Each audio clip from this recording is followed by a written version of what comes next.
রাতে যখন সবাই ঘুমিয়ে যায় তখন শুরু হয় কিছু মানুষের আসল যুদ্ধ। নিঃশব্দ, অদৃশ্য, কিন্তু ভীষণ কঠিন। Subscribe to my channel.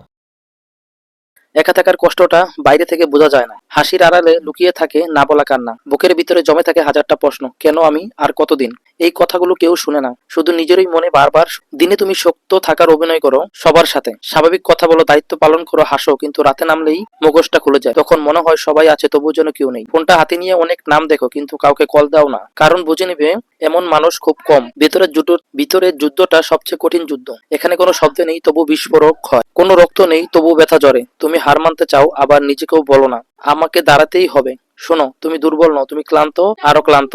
আর ক্লান্ত হওয়া অপরাধ নয়। যে মানুষ চুপচাপ সহ্য করে সে ভেঙে যায় না, সে আরো গভীর হয়, আরো শক্ত হয়। মনে রেখো, রাতে যারা চুপ থাকে তারাই সবচেয়ে বেশি যুদ্ধ করে। আর যারা যুদ্ধ করে তারা একদিন না একদিন জিতেও যায়। আর যদি খুব একা লাগে, নিজেকেও একটা কথা বলো, আমি এখনো হাল ছাড়িনি। এই কথাটাই তোমার আগামী দিনের আলো।